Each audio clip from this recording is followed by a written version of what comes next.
Oke sahabat Nesport, kembali lagi bersama saya Devi di Nesport Media. Kali ini saya kedatangan tamu, member dari Nesport. Produk-produk di Nesport itu luar biasa, macem-macem produknya. Ada yang dari kardus, saat ini kita ada dari aluminium veneer. Nah, ini anak muda yang mengembangkan produk ini dan memang produksi Indonesia. Selamat datang Mas Jansen. Thank you Bu, udah diundang. Terima kasih sebelumnya ya sudah sama-sama, mendaftar sama-sama. Di National Esport dan udah datang di kantor kita. Iya. Saya itu waktu membaca setiap hari kan kita ini nih Mas, mengevaluasi produk-produk yang masuk mendaftar di Nexport. Oke. Saya melihat ada satu produk yang unik dan ini ternyata bikinan Indonesia. Saya tertarik banget ini untuk memperkenalkan produk aluminium veneernya dari Mas. Thank you Bu Devi. Ide kreatifnya Mas Jansen. Nah, boleh ceritakan Mas Jansen sama sahabat-sahabat Nesport di rumah, kok bisa sampai membuat produksi produk yang spesifik seperti ini dan ternyata dipakai untuk banyak interior di Indonesia dan pasarnya cukup besar. Oke. Ya, thank you Bu Devi. Halo sahabat Nexport. Sebetulnya ini idenya sih sudah lama ya, maksudnya teknologi ini, barang ini sudah lama. Biasanya dulu orang Eropa tuh suka menggunakan teknologi ini, tapi dulu karena mahal dan kayu masih murah, sehingga orang ninggalin nih Bu Devi. Jadi kan dulu kan kayu masih banyak nih, jadi orang yang bikin aluminium ditempel veneer kayu tuh lebih mahal jatuhnya dibandingin orang pakai kayu solid. Tapi kan sekarang kan pengadaan kayu solid nih makin lama makin berkurang. Nah, jadi kayu ini mahal nih. Kayu mahal, nah sehingga sebetulnya ini idenya inovasi dari kita aja sih sebetulnya. Karena kan kita melihat market, mereka sukanya looks-nya tuh sebenarnya lebih ke arah kayu natural. Tapi dibandingin supply-nya saat ini kayu ini mengalami keterbatasan Bu, sebetulnya arahnya dari itu. Dan biasanya nih kalau orang Indonesia mereka maunya yang kuat, tahan lama, murah, kira-kira gitu Bu ya. Karena saya nyari barang juga gitu Bu. Ya, sehingga kayaknya gitu ya. Sehingga ide ini ya kita tuangkan karena melihat permasalahan seperti itu, jadi kita ciptakanlah satu inovasi barang baru seperti ini. Intinya itu aja. Jadi aluminiumnya tahan lama, kemudian si veneer kayunya ini ya kita hanya pakai kulitnya sebesar tebalnya kurang lebih 0,4 mili aja sih. Tapi sebenarnya kalau dari jauh produk ini nih nggak kelihatan kalau sebenarnya ini adalah aluminium gitu. Betul. Bener. Acah jadi ketok. Ada jangan ketok ya gitu kan. Dan ini menarik banget sih Mas kalau buat kita ya, karena sekarang ini kan memang tahulah forest kita kan semakin lama semakin menurun, jadi produktivitas kayu pun juga semakin lama juga semakin menurun kan. Betul. Gitu. Jadi karena nggak ada barang jadi mahal Bu. Jadi gitu. Mahal kan, gitu kan. Seperti ini pun juga ini kan kayu solid gitu kan. Wah kalau tahu saya pakai ini Mas. Karena ini lebih.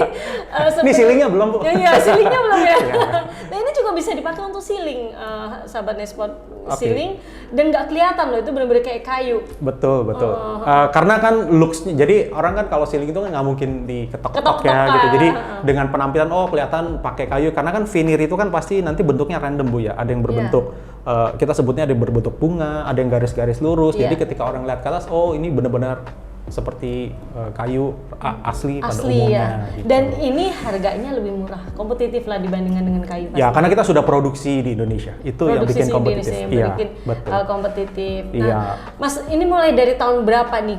Kok bisa tiba-tiba bikin ada ide seperti ini tuh awalnya bagaimana? Sebetulnya awalnya dulu nih saya bergerak di bidang woodworking Bu.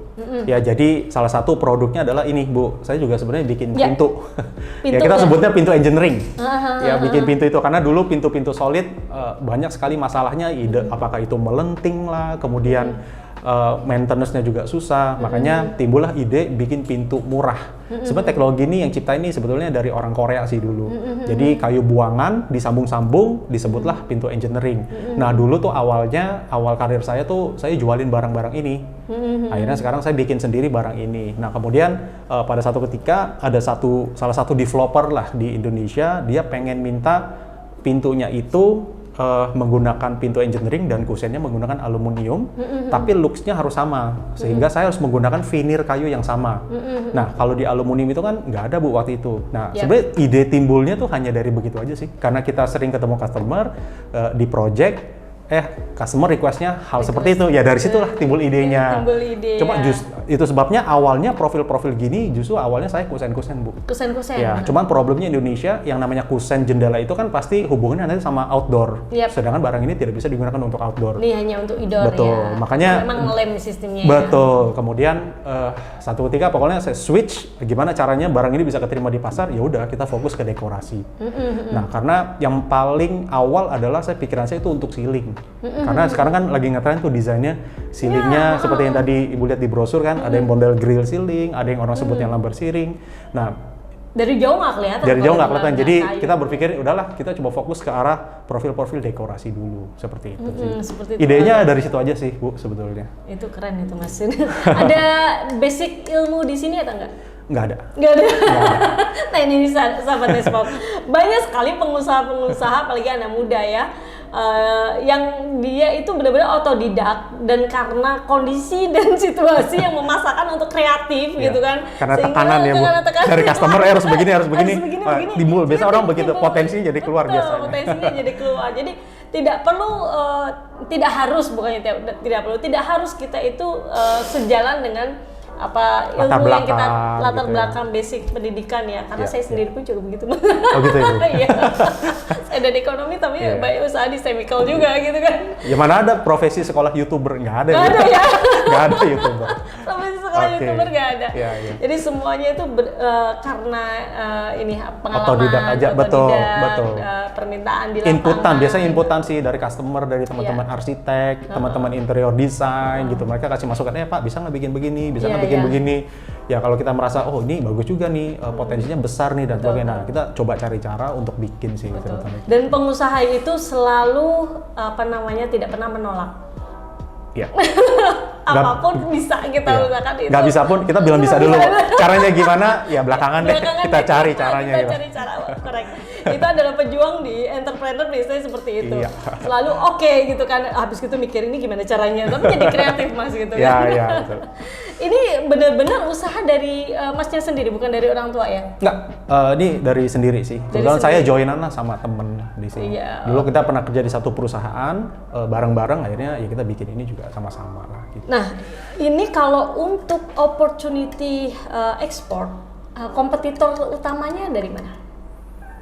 Yang jelas pasti kalau tanya negara mana pasti China. Ya, karena dia bisa bikin apapun. Ya, meskipun saya juga nggak tahu apakah mereka bisa apa enggak ya, kita juga nggak tahu. Yang pasti China. Kalau dari negara Eropa sejauh ini sih saya belum pernah tahu. Amerika saya juga belum pernah tahu. Mereka menjual mungkin aluminiumnya, mungkin jenis veneernya, tapi untuk bikin seperti ini saya nggak tahu juga sih, Bu. Karena sebenarnya semua orang juga bisa bikin ini sih. Ini kan sebenarnya idenya simple, Bu. Jadi barang aluminium dimasukin ke mesin, kasih lem, tempel veneer, udah sebatas itu aja. Teknologinya dari mana? Kalau awalnya yang saya pernah baca itu dari Prancis. Mesinnya ya seperti saya tadi ceritakan di awal, karena dulu kayu itu masih murah, jadi karena untuk cost untuk biaya ini lebih mahal sehingga orang masih memilih kayu. Tapi kan sekarang kan kayunya udah mahal. Itu yang saya baca dulu. Nah mungkin sekarang China juga sudah bikin, tapi yang saya lihat di China itu mungkin ini lebih ke arah mereka menggunakan PVC sheet, dia tidak menggunakan veneer, karena kalau menggunakan veneer ini jadi costnya cukup mahal. Dan pun kalaupun ekspor ke sini jadi jatuhnya juga lebih mahal ya gitu kan. Betul. Nah, Mas ini udah pernah ekspor kemana aja? Dulu sih kita pernah supply ke satu kontraktor, dia bilangnya sebutnya proyeknya ada di Singapura, kemudian yang kedua itu ada di Dubai. Tapi saya juga nggak tahu sih dia dipasangnya buat apa, intinya dia sudah tahu barang kita, akhirnya waktu itu kita bikinin, kita jual ke mereka, udah itu aja sih. Tapi dipasangnya di mana saya nggak tahu karena saya transaksinya dengan si kontraktor yang di lokal sini gitu.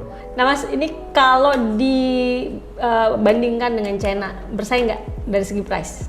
Gini, saya kan masukin profil dari China tuh cukup banyak. Jadi profil aluminium di Indonesia nih banyak banget yang kita nggak punya.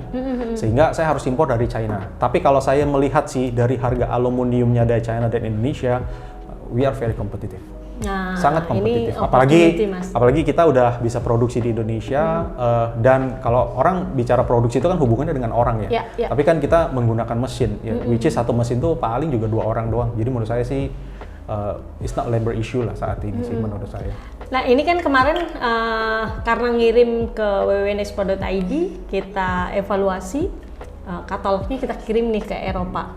Yeah. That's very interest Mas. Karena terima kasih Bu. ada karena mereka biasanya memang pakainya kayu ya, karena kan di negara dingin ya. Tapi kalau untuk interior, saya rasa ini karena more cheap than the wood, kita bisa kompetitif ke sana Mas. Jadi mungkin kita akan kirimkan sampel juga ke Eropa. Mudah-mudahan siapa tahu rezeki kan. Boleh Bu, boleh. Dengan senang hati.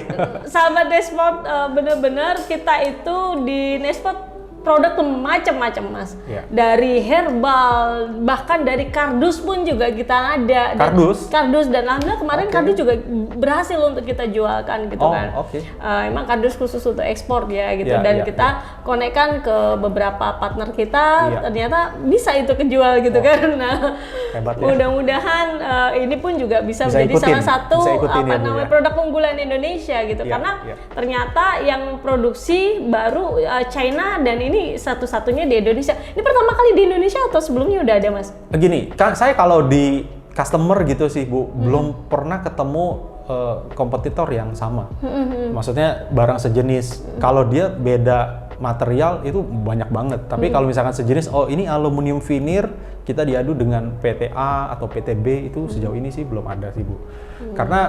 Karena gini sih Bu, sebenarnya bukan karena orang nggak mau sih menurut saya sih, dan saya sih open aja gitu. Karena untuk misalkan gini, kita beli aluminium, contoh misalkan ini ukuran 5 kali 2,5 gitu Bu ya. Kita beli ke pabrik, misalkan Ibu butuh di ruangan ini, misalkan Ibu cuma butuh 30 batang. Kontraktor tuh nggak bisa Bu, beli ke pabrik aluminium hanya 30 batang ukuran ini tuh nggak bisa. Sehingga minimal tuh harus 500 kilo, which is itu setara dengan 200 batang. Pertanyaannya, siapa yang mau beli sebanyak 200 batang itu? Kalau kami memang bisnisnya kami, fondasinya ada di sana. Jadi itu akan menjadi investasi kami. Jadi misalnya mereka butuh 30 batang, 50 batang, atau kita minta ke customer, ke supplier untuk beli katakanlah 500 batang gitu ya, kita sanggupin. Karena memang kita tahu bahwa bisnis kita tuh ada di sana gitu. Jadi ketika customer pesen baru kita produksi, customer pesen baru kita produksi. Tapi gitu dari kapasitas produksi no issue ya? No issue. Misalnya tiba-tiba siapa tahu kan kita berandai-andai dulu dapat orderan 3 kontainer, 4 kontainer. No issue ya kapasitas. No issue, ya tinggal nambah mesin. Tinggal tambah mesin. Itu yang saya bilang namanya pengusaha tidak pernah nolak. Pokoknya ada order ambil dulu Bu. Iya. Ya, caranya gimana? Pokoknya belakangan deh. Yang penting kita nambah mesin aja dulu. Ngomong-ngomong Mas, kemarin tahu Nexport dari mana? Saya ya biasa, saya kemarin itu kan kita sempat WFH, dan saya juga kebetulan WFH juga. Jadi saya sempat nyari, maksud saya gimana ya cara saya supaya barang ini bisa ekspor. Karena selama ini saya juga punya perusahaan yang hubungannya dengan trading juga. Jadi kita distribusiin barang dari luar Bu. Jadi kita sebagai distributor. Jadi kita tuh ada bergerak di bidang alat pembersih, ya cleaning. Kemudian yang kedua kita di bidang warehouse. Jadi semua dua divisi ini kita barangnya impor semua. Ada impor dari Italia, ada yang impor dari China, ada yang impor dari Amerika gitu. Nah saya berpikir kok negara kita kok jadi market doang ya gitu. Saya cuma berpikir itu punya aja sih. Punya produk malah nggak bisa jual, gitu. terus ya gitu. Nah saya pikir nih kayaknya nggak ada yang nggak bener nih dari sini gitu. Jadi saya pikir kenapa sih penghasilan kita harus dari rupiah doang gitu. Saya pikir ada opportunity buat penghasilan dalam bentuk dolar, kenapa enggak? Dari situ sih Bu sebetulnya sih. Jadi nge-search di internet aja? Ya nge-search di internet aja, saya pikir how to export gitu-gitu deh, saya googling begitu. Nah taunya muncul tuh nama Nexport, begitu saya klik, kemudian saya lihat Instagramnya dan sebagainya, ini menarik juga nih. Saya bilang ini kayaknya boleh juga nih, tapi saya nggak tahu caranya gimana, karena gini Bu, untuk ekspor gini, saya kan orang yang bukan pedagang ekspor, ya mungkin teman-teman yang sudah ekspor mungkin sudah tahu. Nah kalau di kami, kita agak kesulitan, kenapa? Karena background saya cuma jualan, saya ini orang jualan doang Bu. Jadi untuk masalah dokumentasi itu biasanya saya agak abai itu. Jadi saya nggak pernah ngurusin. Ya, ternyata kalau kita mau ekspor itu sebelum kita kasih harga itu dokumen itu banyak banget. Sekali, banyak banget, dan itu kita harus lampirkan. Itu kelemahan kita sebagai terutama saya sebagai mau jadi eksportir. Nah, kemudian datanglah terakhir inquiry itu dari Qatar Bu. Ya, dia mau renovasi di airportnya dia lah intinya gitu, dan itu kuantitinya cukup banyak. Dan kita kalah dengan salah satu perusahaan dari Australia dia sebutnya. Ya karena kita nggak ada dokumentasi. Jadi Ya. buat saya, aduh itu boleh dibilang tuh saya udah hitung tuh sekitar 2 kontainer. Ya, jadi menurut saya ini Harus berkolaborasi. tamparan buat kita. Aduh, saya bilang sayang banget Emang ya. Saya bilang, rezekinya harus berkolaborasi dengan ekspor, iya, Mas. kayaknya mesti begitu ya, mesti dibantu sepertinya. Iya. Iya. Oke, menarik sekali, Mas. Dan saya berharap ya ini produk-produk Indonesia itu luar biasa. Baik itu di herbal, baik itu di produk-produk lain ya, produk pertanian. Kita tuh sebenarnya banyak produk unggulan. Cuman memang untuk kita ekspor itu kan butuh proses tuh panjang gitu kan, panjang pengenalan produk, kemudian promotion. Sebenarnya kita juga harus ada agensi di sana untuk dengan partner-partner kita. Mas, collaboration sih Mas, our hand only look. Intinya kolaborasi ya. Kita nggak bisa melakukan itu sendiri, pasti butuh partner. Betul. National Expo sendiri kita punya beberapa partner dan memang kita punya showcase produk di luar negeri gitu kan. Sehingga produk-produknya seperti ini kita bisa masukkan di showcase produk kita, sehingga thank you. dari buyer-buyer yang ada di Eropa khususnya itu tinggal datang ke warehouse-nya kita gitu. Ya. Insya Allah sih Mas, dalam waktu dekat ini kita akan launching di Moskow. Mudah-mudahan sehingga kita masukkan nih salah satu produk unggulannya dari ekspor. Saya tuh suka sekali produk-produk unik yang kompetitornya tuh nggak banyak. Saya sendiri juga punya factory yang kompetitornya mungkin belum terlalu banyak gitu, sehingga kita tuh masuk pasar itu memang ada tantangan ya. Kalau kita produk yang inovasi baru itu tantangannya luar biasa. Dulu kita harus educate. Karena kita harus educate, betul. Dulu waktu saya memasarkan produk saya aja, semua saya kotokin tuh nggak ada yang mau gitu kan. That's the cost gitu kan. Tapi sekarang kita dicari loh. Intinya adalah semua fokus dan by proses pastinya, dan yakin suatu saat kita bisa, kalau kita yakin dengan quality produk kita, yakin pasti bisa masuk pasar gitu kan. Betul, Bu. Ya namanya inovasi baru itu tantangannya seperti itu, gitu kan. Ini kan salah satu produk inovasi baru yang sebelumnya tidak terfikirkan oleh orang lain gitu kan. Memang sekarang ini kan konstruksi udah mulai banyak pakai aluminium ya, karena memang kalau kayu ada rayap, kos pemeliharaannya juga besar gitu kan. Kalau aluminium kan dia lebih tahan lama, tapi kan aluminium warnanya begitu-begitu aja gitu kan. Ya, contohnya kayak begini sih, Bu. Hitam gitu kan. Contohnya kayak begini, jadi luar biasa. Ini kita sih sebutnya, kalau di negara sebelah mereka sebutnya wood graining ya, seperti ini. Kemudian kalau di kita sebutnya powder coating urat kayu, dan banyak supplier di Indonesia memang bikinnya seperti ini. Nah, jadi beberapa teman-teman arsitek suka nanya ke saya, Bu, Pak, bisa nggak warnanya agak terang sedikit, agak gelap sedikit, bisa nggak warnanya begini? Nah, kelemahannya kalau ini nggak bisa, Bu. Karena memang dia kan sifatnya kayak seperti printed gitu ya. Jadi warnanya sudah seperti ini, tapi aplikasinya memang ini cocok untuk di outdoor. Gitu. Tapi kalau di kayu, ini kan kita sebutnya veneer kayu, Bu. Nah, kalau yang ini memang looks-nya kan memang terlihat natural gini. Cuman karena dia tempelan, jadi kalau Ibu langsung pasang di wilayah outdoor, ini kita tidak rekomendasikan. Karena kan tempelan kan, mau pakai mesin, mau manual, mau pakai lem apapun juga kita tidak rekomendasikan untuk dipakai di outdoor. Kalau di indoor garansi sampai berapa tahun? Kalau kita garansi dari sisi produknya sih, kita garansi kalau indoor nih bisa sampai dengan 10 tahun, Bu. 10 tahun. Tapi kita garansi bukan warna. Karena kalau kayu warna pasti berubah. Pasti berubah ya. Cepat atau lambat, kena AC lah, lembab dan sebagainya, otomatis dia akan berubah. Nah, yang kita garansi pasti, kalau saya garansi seumur hidup itu rayap. Rayap udah pasti nggak bisa. Saya garansi seumur hidup nih kalau rayap. Seumur hidup. Ya, biasa kalau kita garansi, biasa yang suka ditanya sama customer itu lebih ke arah melenting nggak, bengkok nggak. Biasa kan kayu kan seperti itu, Bu. Nah, kalau ini sudah pasti ya kita garansi masalah itu semua. Dan kemudian yang berikutnya, kenapa sih kita pakai aluminium? Karena dia enteng, Bu. Jadi buat aplikator, buat yang mau pasang, buat ke ceiling, pasang di atas, itu ringan banget.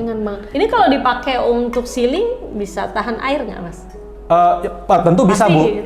Tentu ya? bisa. Karena Ibu misalkan kayak sekarang, Ibu pakai sekarang yang pada umumnya kan pakai gypsum. Jadi kalau ada kebocoran dari atas, tiba-tiba Ibu ngeliat ke atas, ini kok ada peta apa nih? Ada peta Kalimantan nih. Nah, cuman kalau dia pakai aluminium, Bu, air jatuh ke sisi belakangnya, misalkan kita taruh di plafon, sisi belakangnya otomatis kan air ada di sana, dia kan tahan air. Jadi itu dia nggak akan bercak. Nggak akan bercak ya, pastinya gitu. Ya. Karena kan dia aluminium, memang aluminium. Kemudian biasanya kalau dengan sisi indoor, biasanya hubungannya dengan kalau ada ducting, bisa pertanyaan orang, Pak ini kondensasi apa enggak? Nah kondensasi kan kadang-kadang kalau misalkan kita suka ada netes-netes air dari atas gitu, itu kan karena kondensasi. Nah kalau aluminium ini dia tidak kondensasi. Oh, tapi gitu. kalau pasang ini untuk ceiling tetap harus pakai gypsum nggak? Nggak perlu. Oh nggak perlu? Nggak perlu. Pinggir juga ya. Jadi ada dua konsep, Bu. Kalau yang pakai gypsum itu kita sebut, kalau orang umum, orang kayu, biasa mereka ngomongnya lumber ceiling. Ya, sekarang nih modelnya yang udah model yang grill ceiling, jadi open langsung ke void, langsung ke atas, itu mereka sebutnya grill ceiling. Kalau yang tipe lumber ceiling biasanya mereka pakai AC-nya itu biasanya yang dari sentral sih, biasa hubungannya dengan ducting sih biasanya. Nah ini gitu. Kalau untuk dari segi price, kalau dibandingkan dengan gypsum lebih mahal apa? Pasti lebih mahal, Bu. Kalau gypsum ya, kita bisa 3-4 kali lipat lebih mahal. Tapi lebih indah gitu ya. Karena memang fokusnya kita adalah di dekorasi. Ya lebih ke dekorasi, karena kan orang nggak mau monoton kan. Ya, betul, semuanya putih gypsum, beberapa unsur mereka akan masukin warna kayu dan sebagainya. Betul. Nah ini menarik banget untuk para arsitek dan desain interior ya. Kalau bisa kita mulai beralih tidak menggunakan kayu secara totally, karena kan forestnya kita sekarang ini udah mulai menurun. Ya. Kalau pameran kita suka didatengin, Bu, dari kementerian ini, kementerian itu. Wah ini nih ya, berarti Anda nih yang suka banyak pakai kayu, menebang hutan dan sebagainya. Enggak, Bu, ini satu log kayu nih kita bisa dapat 1000 meter persegi loh, Bu, untuk begini. Ibu bayangin kalau misalkan satu log kayu, Ibu bikin seperti gini ya, misalkan seperti flooring gitu ya. Paling cuma dapat berapa puluh meter persegi doang. Karena kan dia memang menggunakan kayu solid. Meskipun kayu saat ini kita di Indonesia cukup banyak, tapi kalau kita dengan menggunakan hanya veneer kayu, itu satu log kayu itu bisa ke 1000 meter persegi, which is menurut saya itu justru kita malah mendukung. Kita malah mendukung mereka. Ini salah satu solusi untuk meminimalkan penggunaan kayu secara lebih banyak lagi. Karena emang kebutuhan furniture juga banyak. Nah, ini menarik banget. Aduh Mas, saya tidak sabar nih untuk bisa nembuskan produk ini, bisa untuk ekspor. Mudah-mudahan Nextport bisa berhasil untuk promokan produk yang luar biasa. Dan Indonesia ini bisa jadi salah satu produk kekuatan Indonesia sih sebenarnya, Mas. Kalau kita harusnya bisa. Dan sebenarnya sih pasar Indonesia sendiri juga cukup besar, karena interior kita kan juga berkembangnya juga bagus. Dan trennya memang ke orang, kalau arsitek desain tuh memang trennya ke arah situ semua. Yang tidak memungkinkan menggunakan kayu juga. Karena misalkan kayak lobi kantor gitu, panjangnya mereka mana ada kayu panjang sampai 7 meter, 8 meter kan boleh dibilang hampir nggak ada kan. Nggak ada, tapi dengan ini sampai 6 ya? 6 meter? Ya, kalau aluminium umumnya 6 meter sih. Sebenarnya kalau dari kita impor aluminium dari China, mereka bisa siapkan sampai dengan 7-8 meter. Yang penting di lokasinya tersebut, kita bisa masukin kontainer yang masuk ke sampai dengan 8 meter, itu aja sih. Kendala di kita tuh sebenarnya transportasi aja sih. Transportasi kendalanya. Nah, kalau kendala produksi apa, Mas? Kendala produksi saat ini ya kita lebih ke gini, karena kita mesinnya saat ini terbatas, jadi kadang-kadang kalau misalkan customer semuanya yang namanya proyek pasti urgent, Bu. Ya, itu pasti urgent tuh semuanya. Jadi semua proyek hubungan pasti urgent semua, Bu. Jadi kadang-kadang kita agak sulit mengatur aja sih. Jadi yang mana bisa kita duluin, kadang-kadang kita sudah turunkan SPK ke bagian produksi, nggak tahu datang satu PO baru, Pak, kita sangat urgent nih Pak, tanggal sekian harus jadi dan sebagainya. Nah itu yang bikin bingung sih, Bu, sebetulnya. Nah begitu sampai sana ngelihat proyeknya, ya ilah ini aja belum diapa-apain. Berarti solusinya adalah nambah mesin. Solusinya nambah mesin. Mau. Ya. Nanti insya Allah lah Mas, kita kan berarti udah dari 2016 ya? 2016 mulainya, tapi kita launchingnya di 2017. Ya, biasalah 2016 kita trial and error, pakainya lem apa dulu, terus veneernya apa dulu. At least sudah 5 tahun berjalan, mudah-mudahan saatnya untuk bisa growing, tidak hanya di pasar Indonesia, tapi juga bisa di mancanegara. Nah Mas, bicara untuk kind of product ya, sejauh ini berarti dipakai hanya untuk ceiling sama interior saja ya? Ada berapa macam ini produk yang ini? Kalau mau dibagi secara istilah kita ada 4 Bu Devi, yang pertama tentu ceiling. Nah, ceiling sendiri pun itu ada 2 macam yang saya sebutin. Kita sebutnya grill ceiling, kemudian ada disebutnya lumber ceiling.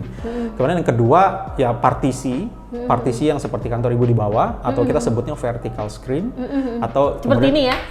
Kalau ini kita sebutnya wall panel. Jadi yang nempel di satu bidang, ini namanya kita sebutnya wall Bisa panel. juga bikin seperti ini? Bisa juga. Kemudian yang terakhir, yang keempat itu kita sebutnya di fasad. Kalau dulu kita fasad kita nggak pernah bisa, tapi sekarang kita sudah punya alu grain produk yang ini tipenya. Ini kita bisa aplikasikan untuk di fasad di eksterior, dan ini kita garansi warnanya sampai dengan 5 tahun. Garansi warnanya 5 Ya, tahun. sampai dengan Kalau 5 garansi tahun. ini, garansi produknya bisa sampai 10 tahun ya. Ya, Iyalah ini aluminium Ya, ini bisa. awet gitu kan. Kita sebenarnya juga bikin, karena kalau aluminium veneer ini kan sebetulnya karena dia aluminium sendiri sudah mahal, ditambah dengan veneer mahal juga. Biasanya harganya ini kecenderungan memang lebih tinggi dibandingin yang ada di pasaran. Nah, biasanya kita ada tawarkan solusi yang kedua, Bu. Ini kita punya namanya Aluplus. Jadi ini kita tempel dengan PVC. Ini yang negara Tiongkok lakukan. Jadi kalau di Tiongkok aluminium ditempelnya dengan PVC seperti ini. Ya, tapi memang kelihatannya kalau orang furniture sih biasanya ngelihat begini, ngebandingin begini, biasanya mereka udah tahu nih, oh ini fake, yang ini kelihatannya asli. Biasanya sih gitu. Tapi kalau misalkan orang umum, orang awam, ya mereka ngelihatnya oh ini mirip-mirip kayu aja. Cuman ini kita menggunakan PVC sheet sih. Nah, ini bisa mengurangi cost itu sampai dengan 30%, Bu. Kalau Ibu compare dengan yang menggunakan veneer kayu. Veneer kayu. Iya, itu solusi sih buat teman-teman. Untuk lapisannya ini hanya model-model kayu atau bisa dibuat model marmer juga gitu? Kalau di PVC tergantung supplier PVC-nya. Karena banyak nih PVC, boleh nyebut merek nggak sih? Boleh. Nggak boleh? Boleh, nggak apa-apa. Ya. Contoh misalkan kayak, saya sebut aja yang udah terkenal, yang orang-orang tahu seperti taco sheet. Taco sheet itu ada warnanya warna solid, ada warnanya warna kayu, ada yang jenisnya batu, itu kita bisa. Oh, bisa ya? Bisa. Cuma tanyanya apakah kalau batu di atas, di ceiling tuh nyambung apa enggak, ya saya juga masih belum tahu. Itu mesti tanya teman-teman arsitek sama orang interior. Kalau kita kan sudah dapat speknya seperti ini, baru kita produksiin sesuai dengan yang customer sudah kasih. Kalau untuk ke furniture belum ya? Belum. Furniture saat ini kita belum punya profilnya. Belum. Kalau di negara China setahu saya memang sudah ada ya. Cuman kalau di Indonesia saya pernah tanya, itu dari sisi harga rasanya kok jadi terlalu mahal. Jauh sekali sih. Kalau compare ke multiplex atau ke HMR seperti ini ya, menurut saya masih terlalu jauh sih harganya. Nah, bicara lagi nih, kalau ini kan aluminium. Yang ini nih apa ini, Mas? Ini pintu engineering. Pintu engineering. Jadi ini kita juga bikin sendiri. Sebenarnya pintu engineering ini sebenarnya juga sama, Bu. Prinsipnya nih kayu buangan. Kalau bahasa kasarnya tuh, misalkan orang habis bikin furniture, pakai kayu, kan banyak tuh kayu-kayu sisa. Biasanya itu dibeli, kemudian kita bikinlah sambung, kayunya sambung-sambung, itu disebut dengan finger joint laminating FJL. Kemudian baru kita bikin pintu seperti ini. Jadi pintunya pintu murah sebetulnya. Oh, I see. Ya, nah ini ini kita sebutnya yang ini honeycomb, Bu. Nah, ini kita sebutnya honeycomb. Kenapa bentuknya honeycomb? Karena Ibu kan kalau lihat sarang lebah tuh bolong-bolong gitu.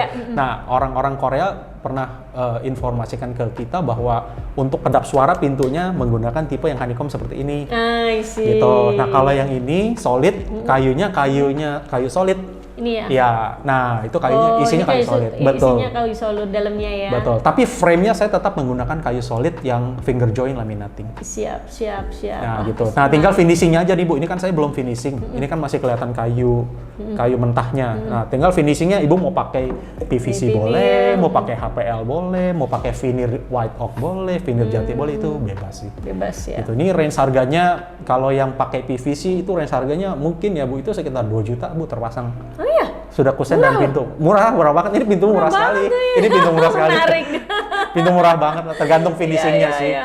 Ya kalau PVC murah, kemudian HPL di atasnya, kemudian veneer, biasanya orang pengen warnanya di duko. Duko tuh solid color lah gitu. Siap. Oke, Mas, ini terima kasih banyak udah datang di kantor Nesport. Kita thank you sudah juga, Bu. belajar hari ini, saya belajar tentang aluminium, juga tentang veneer juga. Aduh, luar biasa. Dan berharap nanti ini menjadi salah satu produk unggulan juga dari yang kita promokan untuk ekspor ya, karena Ini produk unik yang tadi pun juga kita berdiskusi dengan salah satu advisor kita yang dari Eropa, benar-benar sangat-sangat tertarik banget, excited dia. Excited itu ada tuh ternyata seperti ini gitu kan, karena memang kalau di Eropa rata-rata mereka semuanya menggunakan kayu ya, dan sekarang ini kan produksi kayu juga terbatas ya Mas ya, sehingga ini menjadi salah satu solusi untuk di interior ataupun untuk di konstruksi juga, dan mudah-mudahan ini bisa berkembang terus Mas, saya doain ya. Thank you Bu. Semakin banyak customernya di Indonesia. Dan terima kasih udah bekerja sama dengan Nexport. Sama-sama. Thank you juga dan Bu. Kita akan promokan, mudah-mudahan kita berhasil. Dan teman-teman jangan lupa yang belum daftarkan produknya, produk apa aja yang unik, yang bisa mungkin punya opportunity untuk kita promokan sebagai produk khasnya Indonesia ke luar negeri. Segera daftar ke www.nexport.id. Kita akan promokan ke luar negeri melalui jaringan kita, network kita, melalui showcase produk kita di luar negeri ke www.nexport.id ya. Daftarnya jangan lupa, dan jangan lupa juga untuk share, like, and comment Nexport Media. Bye bye, see you.